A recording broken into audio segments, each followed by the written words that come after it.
de cœur et faire beaucoup de cœur du bien en déversant la paix et tu sens cela dans ton cœur, tu te sens bien. C'est comme si quelque chose a touché ton cœur ce matin. C'est la présence de Dieu qui te rassure et qui t'assure qu'il est là avec toi et qui te connaît, qui t'a choisi pour lui. Alléluia. Dieu est un Dieu jaloux. Il t'aime que pour lui. Il veut pas te partager avec quelqu'un d'autre. Alléluia. En sorte qu'il veut vraiment te faire du bien. Il veut vraiment te donner de sa grâce et aussi de sa bénédiction. Que Dieu vous bénisse. Vous avez bien fait de vous joindre à nous. Je suis le pasteur John Buizani. Si vous êtes là pour la première fois, n'hésitez pas de vous abonner. Cliquez juste sur là où c'est écrit devant vous, s'abonner pour faire partie de notre réseau de l'Église connectée. Et que Dieu vous bénisse pour que vous ne puissiez rien rater dans tout ce que nous faisons. N'oubliez pas d'activer la petite clochette à côté et Dieu vous fera du bien. Seigneur vous bénisse. Toute la semaine, nous étions en train de parler sur la semaine de la vie. Alléluia. Et nous croyons que la vie n'est pas un concept. Pour nous, la vie est une personne. Parce que c'est vrai qu'en grec, il y a deux définitions de la vie. Il y a la bios, qui est la vie animale, et il y a la zoé, qui est la vie de Dieu en nous. Alléluia.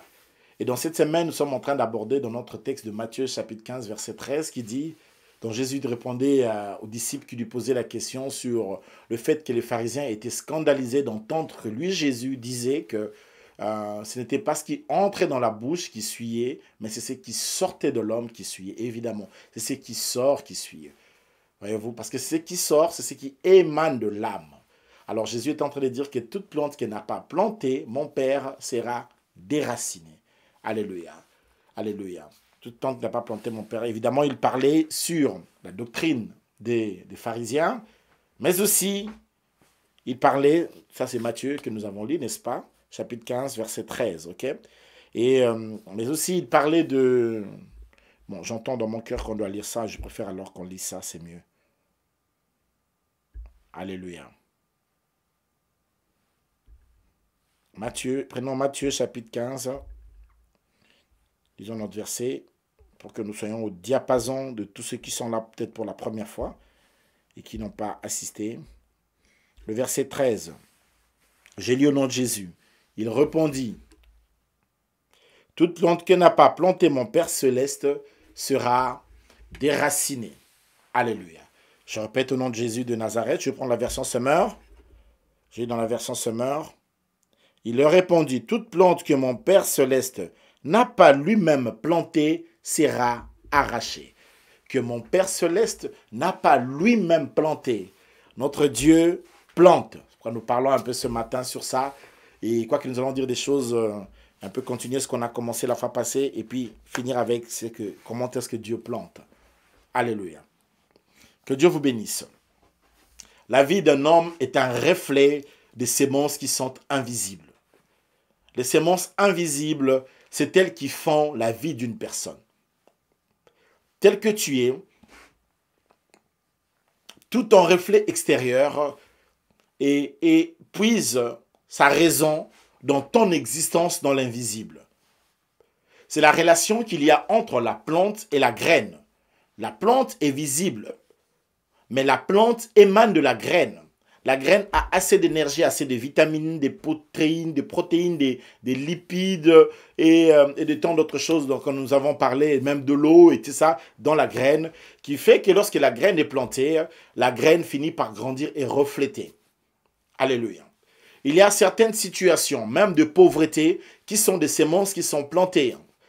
Pour avoir rencontré quelquefois dans le monde de la délivrance, une famille, je prends ce cas, qui était dans une pauvreté pas possible. Tous avaient des diplômes. Tous avaient des diplômes. C'était des gens intelligents. Ils étaient compétents.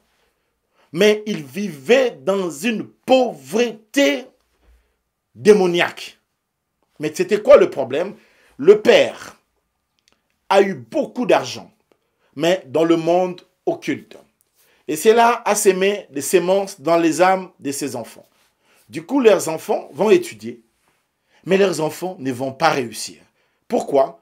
Parce qu'on voit l'extérieur, mais ce que l'on voit à l'extérieur puise son problème de l'invisible. Alléluia. Alléluia. Et on ne voit pas la graine. Mais nous, on regarde l'arbre. Alors, je vais décourager toutes les personnes qui réussissent sur base des boîtes, des loges occultes. Parce que vous ignorez les méfaits, les dégâts que vous laissez derrière vous.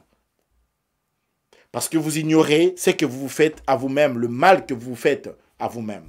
Vous pouvez être en train de l'ignorer et ne pas comprendre ce que vous êtes en train de faire. Alléluia. Alléluia.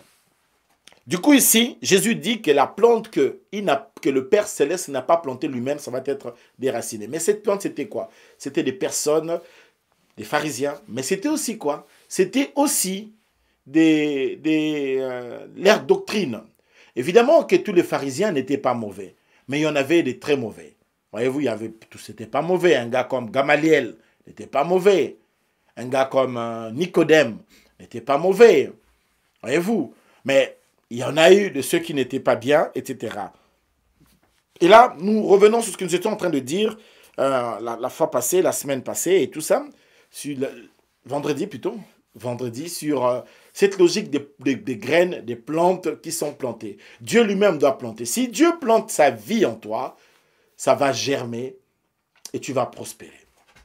Mais si les plantes qui sont dans ta vie sont plantées, peut-être par qui que ce soit, par tes propres erreurs, par ta propre expérience, par tes propres péchés, par le péché d'une personne de ta famille, serait-ce ton père ou ta mère, serait-ce qui que ce soit, serait-ce les circonstances, serait-ce une fille avec qui tu es sorti. Lorsque tu sors avec quelqu'un qui est dans le monde de la sorcellerie, cette personne peut laisser en toi aussi des semences.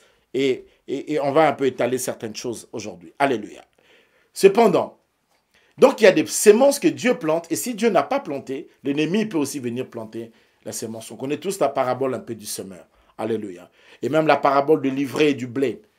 Pendant la nuit, l'ennemi est venu planter. Il y a certaines personnes qui ne comprennent pas pourquoi, dans certains domaines, ils n'arrivent pas à remporter des victoires, pourquoi ils n'arrivent pas à réussir. Pour la simple et bonne raison que l'ennemi, les ayant piégés, est arrivé à faire quoi? À s'aimer certaines graines, et ces graines, ils le payent cash. Et c'est difficile pour eux. C'est difficile de réussir, c'est difficile d'avoir certains succès, certains prouesses dans certains domaines. Alors, laissez-moi vous parler un peu avant de parler sur la vie que Dieu vient planter en nous. Comment est-ce que sont plantées la réalité ou la logique des semences de sorcellerie inconsciente. Beaucoup de gens sont victimes de la sorcellerie inconsciente. Nous avions dit que l'âme de l'homme, c'est une des parties les plus fertiles.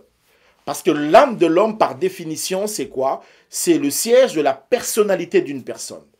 Dans la vie, vous pouvez rencontrer des gens qui ont des personnalités troubles, des personnalités compliquées. Alléluia. Et c'est très dangereux d'être avec des gens qui n'ont jamais la décision, qui disent, comment je peux dire ça, qui ne peuvent jamais se positionner, qui n'ont jamais une décision à prendre. Et si dans la vie, il t'arrive d'épouser un homme qui ne sait pas se décider, tu es entré dans un problème. C'est un sérieux problème. Parce que vous pouvez avoir un projet, vous pouvez faire des choses et tout est OK. À la dernière minute, sa petite sœur peut appeler et puis chambouler les choses. Alléluia. Les gens qui ont un trouble de personnalité, des gens qui ne savent pas se positionner, ont un problème profond dans leur âme. Et il y a beaucoup de gens qui sont en bonne santé physiquement, mais qui sont sérieusement malades dans leur âme. Parce que l'âme, c'est ça le siège de la personnalité. C'est là où se trouve le siège des émotions, des sentiments. Alléluia. Il y a des gens, lorsque vous regardez les troubles des émotions qu'ils ont, les troubles des sentiments qu'ils ont en eux, ça montre, ça prouve à suffisance que cette personne a un problème dans son âme. Il y a beaucoup d'âmes qui sont malades. Malades parce que des fois, ces âmes peuvent pousser des corps à faire certaines choses qui ne sont pas correctes. Imaginez quelqu'un à qui on interdit de prendre de l'alcool parce qu'il a un problème de cirrhose de foie. Mais au fond de lui, au niveau de son âme, quand l'âme est malade, même quand un médecin interdit, cette âme va toujours être en train de chercher le poison qui est en train de le détruire. Mais pourquoi? Parce que c'est un problème qu'il y a dans l'âme. Et l'âme, c'est une partie qui n'est pas totalement saisissable par l'homme dans son entièreté. Pas toujours. Parce que même quand la conscience dans l'esprit peut te dire que ce que te demande ton âme n'est pas correct, mais parfois, tu risqueras de te laisser aller par des sentiments. Il y a des gens qui sont des gens des sentiments. Il y a des gens, je veux dire, qui sont dans des sentiments diaboliques. Il y a des gens qui eux-mêmes sont conscients que ce qu'ils sont en train de faire, ça va leur mener à la ruine, mais ils continuent à le faire. Pourquoi? Parce que leur âme veut ça. Leur âme le pousse là-bas. Et ça, c'est dangereux. Alléluia. Et donc l'âme, c'est pourquoi vous voyez même quand on part sur la plante a une vie, a une bios. Alléluia. Et la plante a une vie, une plante respire. Une plante, ça respire la plante. Il y a une vie végétale dans la plante. Ok? Ce qui fait que quand on parle de la plante qui va être plantée, c'est toute une vie qui est plantée en toi.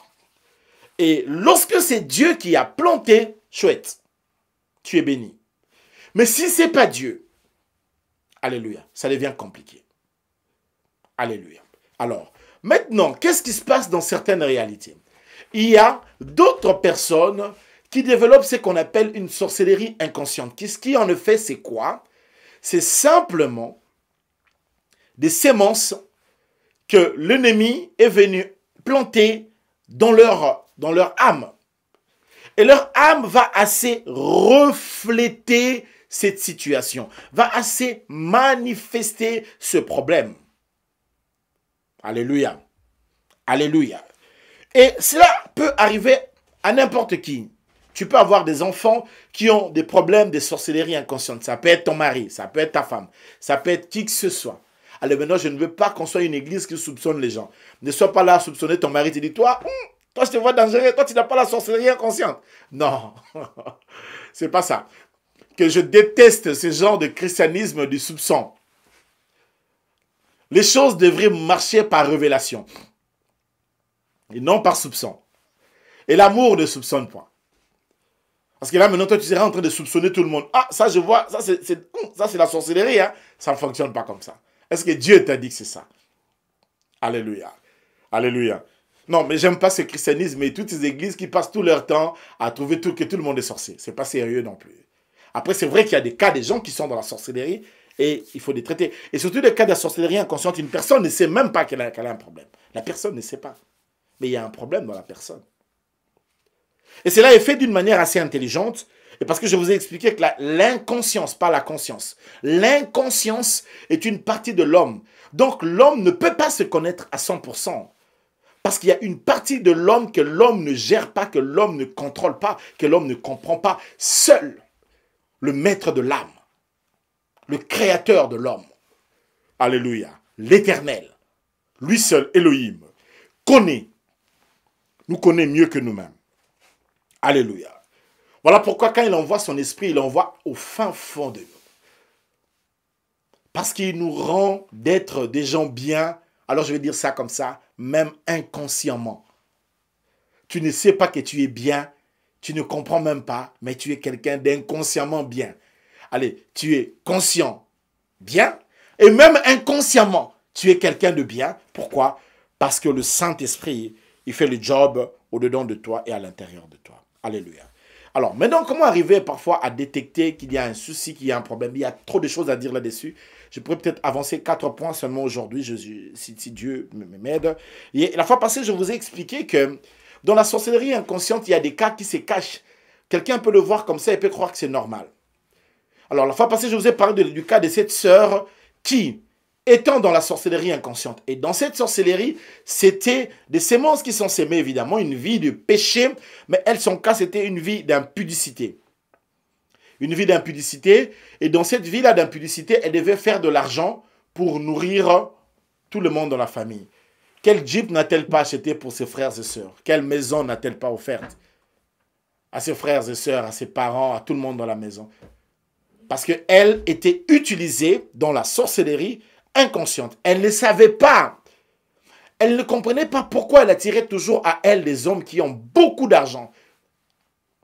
Un homme qui a l'argent, lorsqu'il passait à côté de cette fille-là, s'il n'a pas Jésus, il ne peut pas passer, il va freiner la voiture. Alléluia. Vous connaissez l'histoire de cette sœur-là quand un président a demandé au cortège de s'arrêter pour qu'on l'appelle la fille là.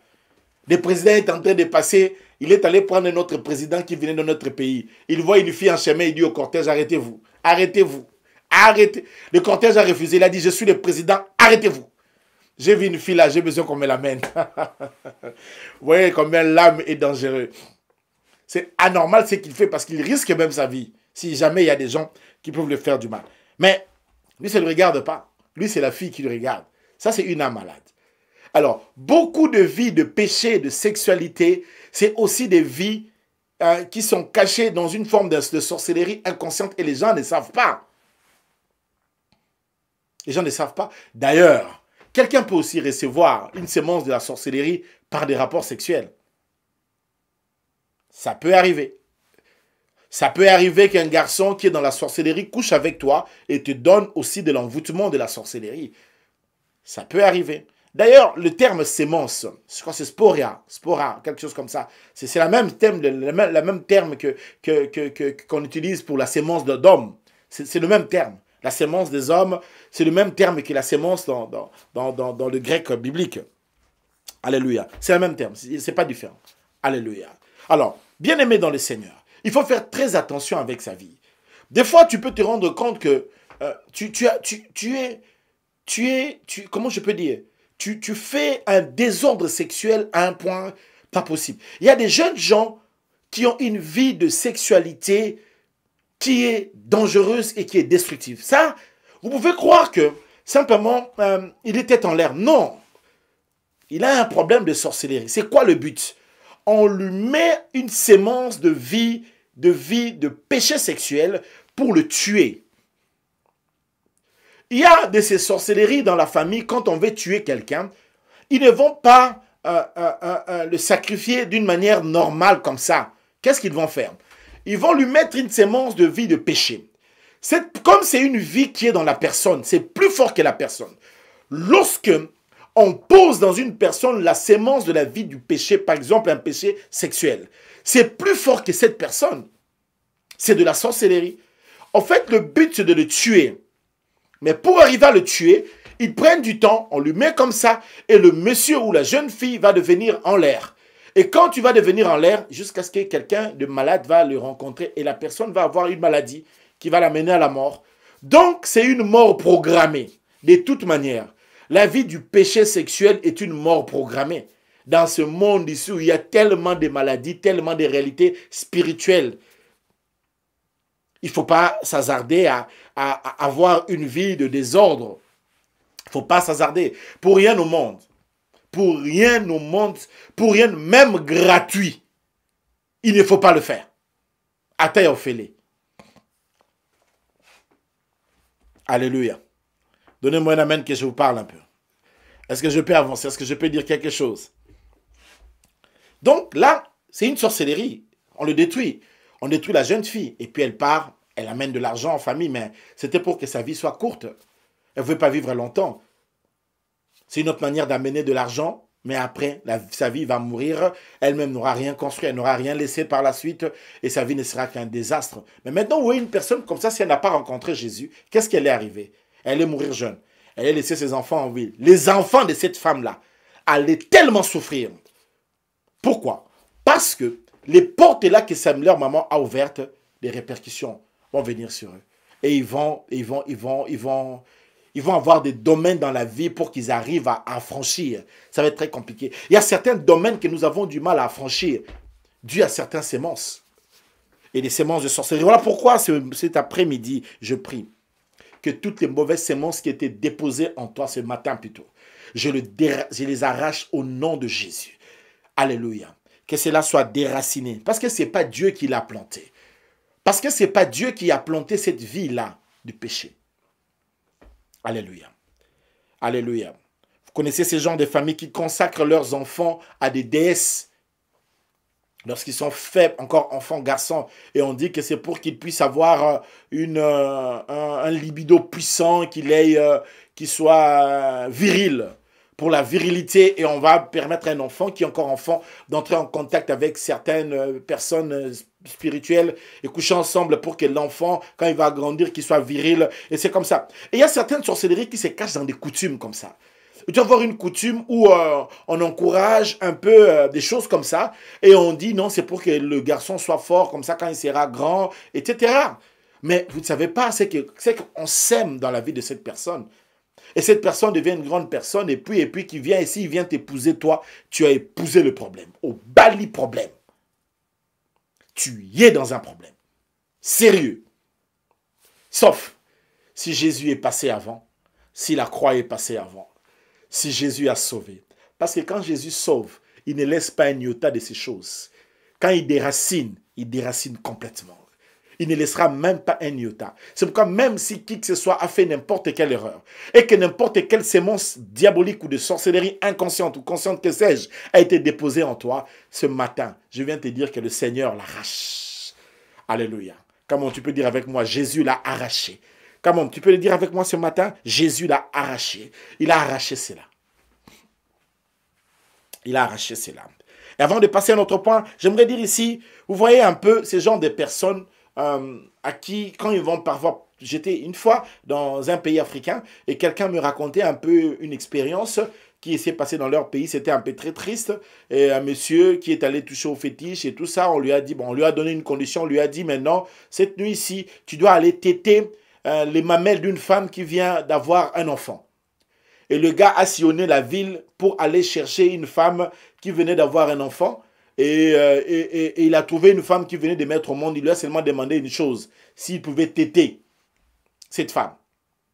Du coup, la femme a accepté. La femme a demandé de l'argent. Et le gars a doublé l'argent. Et quand il a donné l'argent, le jour suivant, l'enfant est mort. On dit que l'enfant là est mort en devenant vert. Il y a des choses qui se font dans ce monde. Hein. Ce n'est pas parce que toi tu dors, tu te réveilles le matin, que tu crois que la vie est comme tu le crois là. Les choses qui se font dans ce monde, il y a des réalités dans ce monde dans lesquelles nous vivons. Alléluia. Vous voyez un tel truc, les répercussions sont graves, c'est gravissime dans la vie de cette femme.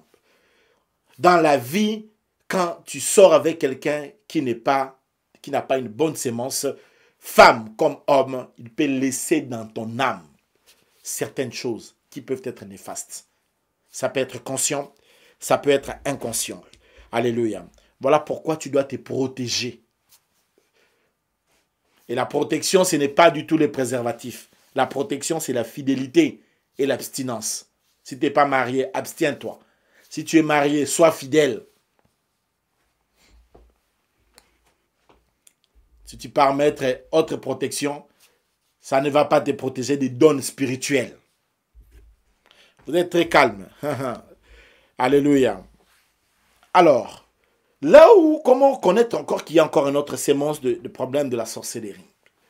Il existe une forme de colère dans la vie de certaines personnes, dans le monde de la délivrance. Quand tu les regardes, tu comprends que ça, c'est une sémence de la sorcellerie.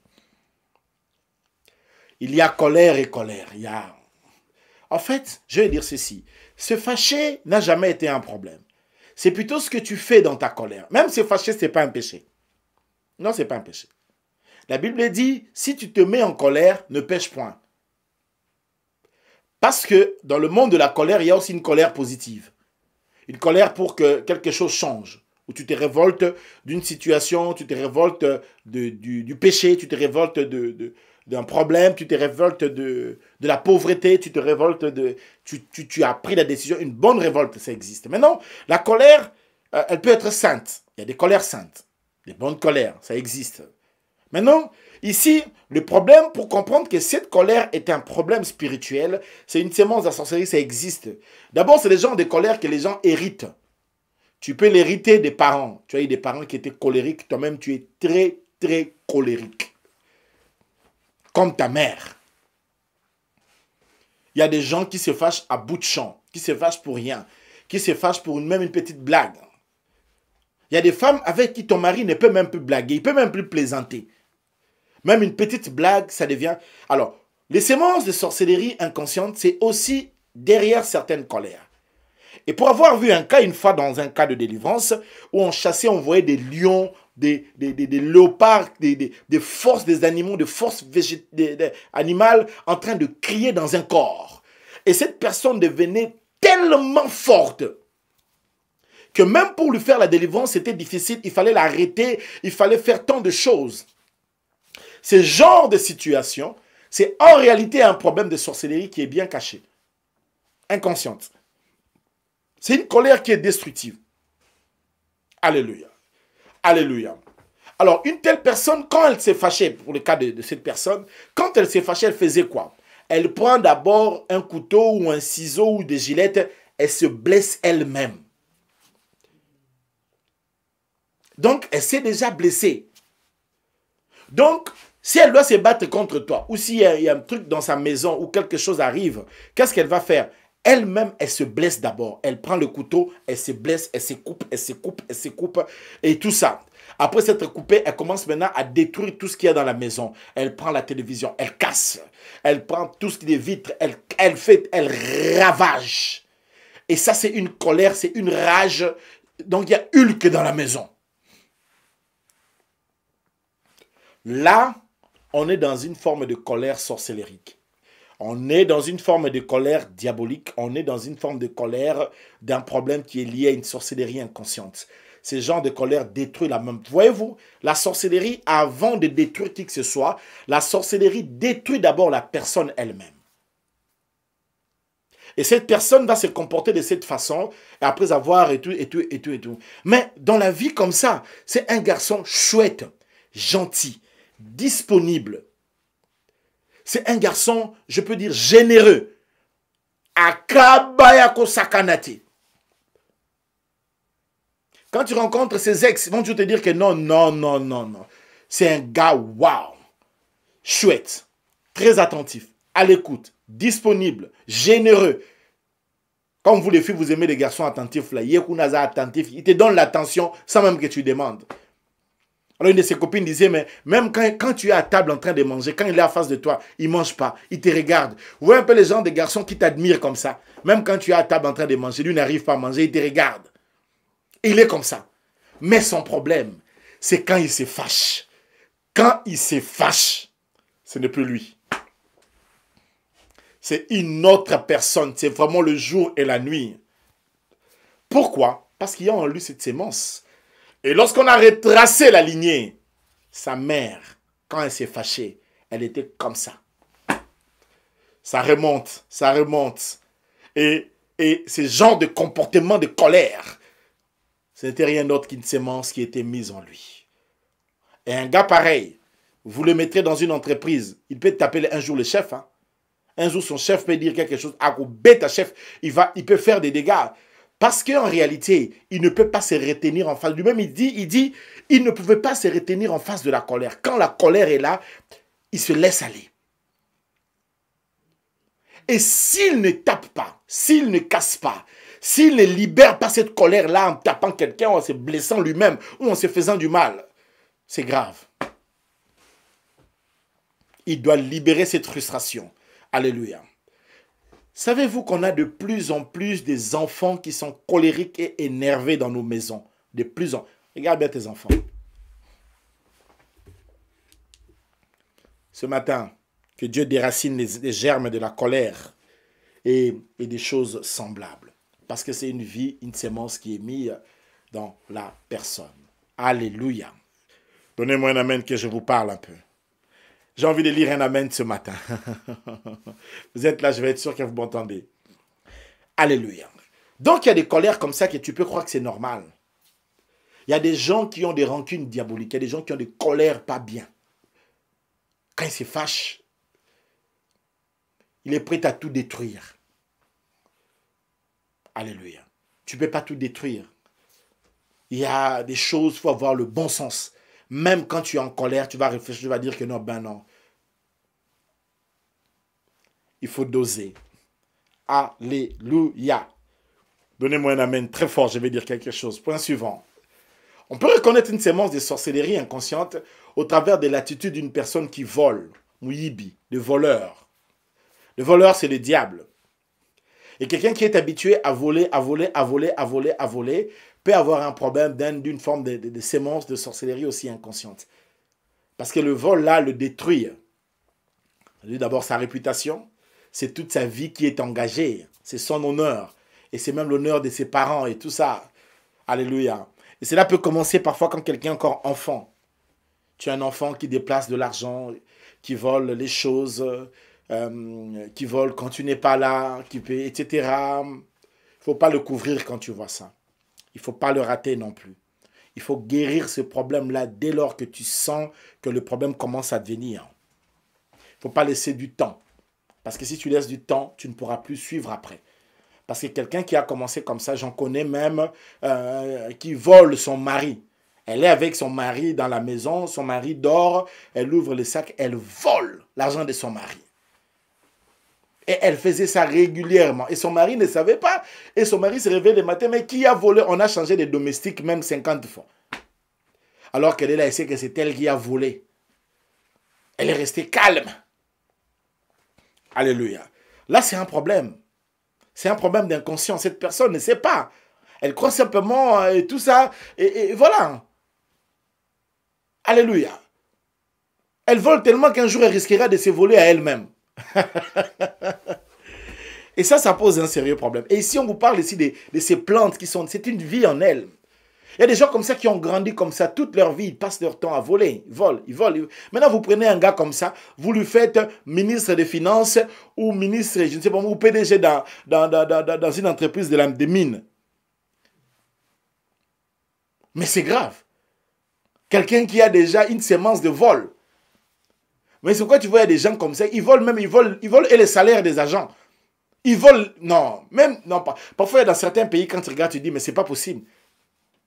Le PDG, il prend tout, il prend aussi les salaires des agents. Mais le monsieur, il bat à terre parce que le gars là, il a une famille, il a des maisons à payer, il a des enfants à renvoyer à l'école, il y a tellement de... Et lui, il vole, il s'en fout. Il s'en fout.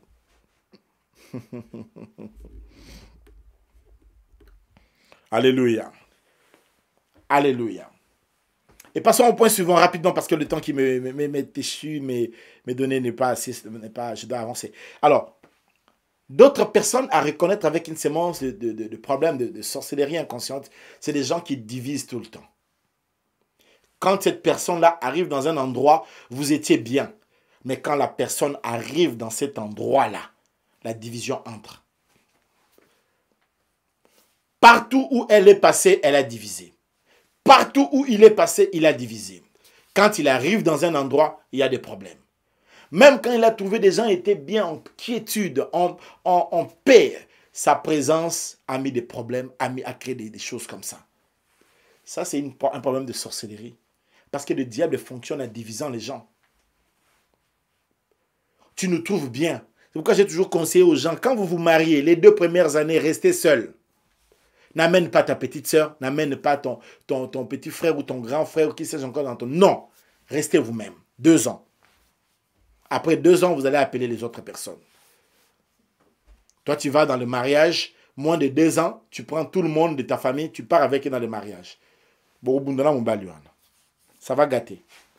Et vous ne saurez pas ça vient d'où. Restez d'abord 2 ans à vous connaître mieux, à mieux échanger. Après 2 ans, si quelqu'un vient dans votre couple, vous allez sentir qu'on n'avait pas ce problème. Ce problème vient depuis que toi tu es venu. Donc tu es le problème. Alléluia. Bien aimé, les gens qui divisent. Si tu vois dans ta vie, partout tu pars, tu divises des gens, tu as un problème. C'est pas normal. Tu n'es pas appelé à diviser les gens, à casser les gens, etc. Alléluia. Alléluia. Et enfin, pour aujourd'hui, parce que je dois développer un peu notre pensée, je pourrais parler quand on parle des sémences de sorcellerie et tout ça. Il y a aussi des gens qui marchent avec des sémences de pauvreté. Il y a des gens qui marchent avec la pauvreté. Quand il vient chez toi à la maison, c'est la pauvreté qui entre. Il y a des gens qui marchent avec des semences de blocage. En fait, lui, c'est comme une pauvreté ambulante, donc une ambassade de la pauvreté. Il peut venir chez toi à la maison. Rien que sa présence, ça peut bloquer. Il y a des gens qui marchent avec des problèmes. Il y a des gens qui sont sous des malédictions comme ça. Il y a des malédictions qu'on les a libérés comme ça dans la vie. Et ils marchent, ils ont des semences de malédictions lorsqu'ils entrent quelque part. Même quand tu as ton entreprise, il vient dans ton entreprise.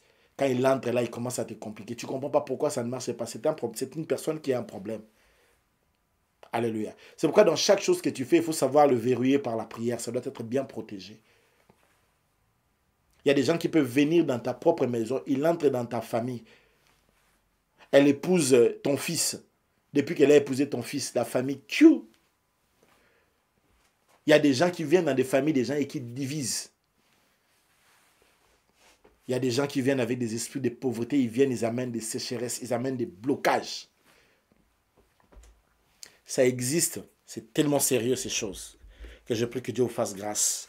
Alléluia. Mais vous savez, quand Dieu a déraciné toutes ces plantes, Dieu plante sa plante. Lorsqu'on parle de la réussite, la prospérité, la bénédiction, c'est une sémence, c'est une vie. C'est une sémence que Dieu met dans le cœur. Et comment Dieu arrive à implanter ces choses? Il implante. J'avais enseigné de manières particulières, par sa parole et par ses actions. Les choses que Dieu fait, ça stimule en toi la foi, tu crois en lui. La parole de Dieu en toi. Quand j'ai fait des prières, des déclarations, si je déclare la parole de Dieu sur toi, ça entre en toi. C'est une sémence que Dieu sème. C'est ça, c'est comme ça. Dieu sème au travers de sa parole. La parole de Dieu est une sémence. Et lorsque Dieu a sémé, il sème la vie. Il sème la paix. Donc quand vous voyez, tu avais un problème, on a prié, on a déclaré. Du coup, dans un temps, tu disais, je ne vois rien. Depuis que j'ai prié pour ce mariage, ça ne vient pas. Et puis, subitement, tu vois quelque chose de waouh, de splendide qui t'arrive. Ah Seigneur, je veux une voiture, je veux une voiture, je veux une voiture. Et tu pries, donne-moi la voiture. Tu te dis, mais depuis que j'ai prié, rien ne change. Tout à coup. Alléluia. Parce que quand cette sémence est sémée, elle va grandir. Une graine, quand elle est sémée, parfois, elle ne grandit. Il y a des arbres qui prennent du temps. Il y a des uns qui vont vite. C'est pourquoi tu vois d'autres choses, c'est venu vite, ça a vite évolué. Il y a d'autres choses, ça traîne. Ça traîne parce que ça doit prendre des bonnes racines. Il faut que les racines soient bien implantées. C'est des genres d'arbres qui ne peuvent... Ça doit tellement aller haut qu'il faut qu'en profondeur, que ça aille très en profondeur. Là, tu es en train de t'inquiéter. Toi, tu t'inquiètes, ça ne marche pas. Laisse Dieu, car Dieu seul sait ce qu'il est en train de faire. Ne passe pas ton temps à corriger Dieu. Ne passe pas ton temps à corriger Dieu. Fais-lui confiance. Dieu n'est pas un homme pour mentir. Dieu n'est pas un fils de l'homme pour se repentir. La chose qu'il a dit, qu'il a fait, il a posé en toi. Habakkuk disait, c'est une prophétie dont le temps est déjà fixé. Elle marche vers son terme. Elle ne mentira pas. Si elle tarde, attends-la, car elle s'accomplira. Elle s'accomplira certainement. La chose que tu dois comprendre, c'est que Dieu a déjà fait la chose. Maintenant, toi, attends-toi à lui. Aie confiance. Fais-lui confiance. Alléluia. Et donc, la sémence de Dieu, c'est la vie. Si Dieu veut te donner l'argent, il ne te donne pas les papiers. Il prend la vie financière. Il le pose en toi. Parce que les papiers, on peut te les voler. Mais quand c'est sémé dans ton âme, quand c'est sémé à l'intérieur, c'est ce que Dieu a fait avec Joseph. Dieu n'a pas béni Joseph de l'extérieur. Il lui a béni de l'intérieur. Son père lui a donné une tunique bicarrée de l'extérieur. Ses frères ont ravi la tunique. Mais il ne pouvait pas prendre le rêve. C'était quelque chose de l'intérieur. C'était la sémence. Parce que le rêve, la vision, c'est aussi la parole de Dieu en image. Donc c'était sémé dans son âme. C'était sémé au fond de lui. N'oubliez pas que c'est dans l'âme qu'il y a le subconscient, qui est le monde des rêves, le monde des visions. Donc Dieu est venu dans l'âme de Joseph. Il a sémé, non pas les rêves de Joseph, mais il a sémé les rêves de Dieu. Joseph n'a pas demandé ce rêve. Mais c'était le rêve de Dieu. C'est ce que Dieu lui rêvait pour la vie de Joseph. Faire de lui quelqu'un d'important, un pharaon adjoint, pas un gouverneur. mais un pharaon adjoint, parce que ces postes-là n'existaient pas en Égypte, créés spécialement pour Joseph. Est-ce que quelqu'un comprend le rêve que Dieu a pour lui aujourd'hui? Quelqu'un comprend le rêve que Dieu a pour sa vie? C'est un rêve grandiose, c'est inimaginable. Il nous donne au-delà de ce que nous pensons et de ce que nous nous sommes imaginés. Qui dit avec moi gloire au Seigneur? Alléluia. Bien-aimés frères et sœurs, il faut bien comprendre ces choses. Lorsque tu demandes quelque chose, Dieu te le donne sous forme de vie. Il vient avec sa parole, il le sème dans ton âme. C'est une vie qui est entrée en toi. C'est pourquoi pour toi réussir, même tu n'as pas à forcer. C'est une plante, c'est en toi, c'est en moi. Comme on dit avec moi, c'est en moi. Comment qui peut dire avec moi? C'est en moi. Il a posé en toi la paix en toi, la joie en toi, la délivrance est en toi, la libération est en toi, les finances c'est en toi, le succès c'est en toi, c'est à l'intérieur. C'est une affaire intérieure. Et ça, et non, c'est pas dehors, c'est à l'intérieur. Si quelqu'un veut prendre quelque chose de dehors, il peut prendre dehors, mais il n'a pas pris ce qui est à l'intérieur. Pour prendre ce qui est à l'intérieur, il faut aller prendre ça chez Dieu. Parce que derrière, il a sémé ça en moi, et puis il a pris ma vie, il m'a caché en lui. Pour me trouver, tu mourras où? Il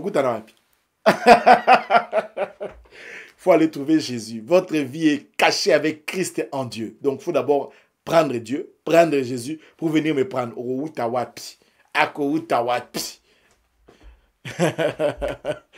Alléluia. Voilà pourquoi Dieu il plante. Il fait des choses en plantant. Et après il arrose. Il arrose. Et tu vas arriver à un temps, tu vas être étonné comment est-ce que les choses s'ouvrent. La bénédiction s'ouvre. Je sais que tu es pressé. Mais Dieu veut faire bien les choses. Dieu est tout puissant. Mais il n'a pas tout créé en un seul jour. Il a tout créé en 6 jours. Et même pas 6 jours de 24 heures. Parce qu'il a créé le soleil et la lune pour marquer les 24 heures à partir du 4e jour. Donc ce n'était pas les 6 jours de 24 heures d'une rotation. Alléluia. Qui me donne un amen. Qui me donne un amen très fort. Bien-aimés frères et sœurs, Dieu sait ce qu'il fait. Voilà pourquoi il sème toujours sa parole dans ton cœur. Il sème la sémence. Il la sème. Ah, tu veux telle chose, il la sème. Ah, tu veux t'envoyer une parole, il vient, il sème.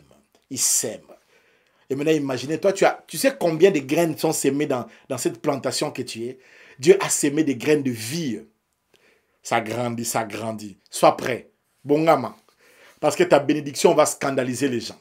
Ta bénédiction va surprendre les gens. Ta bénédiction va étonner les gens. Ça va être un scandale pour d'autres. Les gens vont dire que c'est le fétiche. C'est le fétiche. Azana Kisi. C'est pas possible. Oui, ça va ngongolu soke ponio. Bakolobo simbi kisi. Ezana ngongolu. Ba jaloupe, ba critiqueur, mitema mabe. Alléluia. C'est la grâce. Alors il sème ce matin la grâce dans ton cœur. Il sème ce matin l'élévation dans ton cœur. Reçois cela au nom de Jésus. Il sème ce matin la santé. Même quand tu avais un corps malade, ce matin, il sème la santé, là, comme une vie en toi. En sorte que même le cancer lui-même, il disparaît. Les maladies, c'est comme ça qu'il y a l'opération de la guérison. Une guérison, c'est quoi? C'est une sémence de santé que Dieu a sémée dans ton corps et ça chasse maintenant la leucémie. Ça chasse les maladies. C'est la santé qui prend le contrôle. Ça prend le contrôle de tout ton être et ça s'épanouit en toi. Et tu peux être heureux parce que Jésus est là. Alléluia. Il a fait quelque chose de fort. Et pour finir, il a pris le royaume. Il a sémé le royaume dans ton âme. La vie du royaume. La vie du ciel sur la terre des hommes. Tu es le représentant de Dieu sur la terre. Et il a sémé il y a un royaume en toi. Et là où il y a un royaume, il y a un roi. Et là où il y a un roi, il y a toute l'organisation du roi, tous les services du roi. Tout cela, c'est en toi. Il est venu lui-même habiter en toi. Il a sémé le royaume en moi. Jésus est en moi. Ne le cherchez pas dehors, il est ici. Comment, dis avec moi, Jésus est en moi. Comment, tu peux dire très fort avec moi, Jésus est en moi. Alléluia. Alléluia. Que Dieu vous bénisse. J'aimerais qu'on puisse aller en prière ce matin. Alléluia. Priez pour dire à Dieu, merci pour la plante qu'il a sémée en nous. Et bien avant, on va prier pour déraciner toutes les plantes que Dieu n'a pas sémées dans nos vies. C'est d'abord la chose qu'on va faire. Avant tout, tu vas lever ta voix. Tu vas arracher toute plante que le Père lui-même n'a pas plantée. Arrache ça. Arrache ça dans ta vie. Arrache ça. Arrache cela au nom de Jésus. Commence à prier au nom puissant de Jésus. Nous arrachons tout ce qui n'est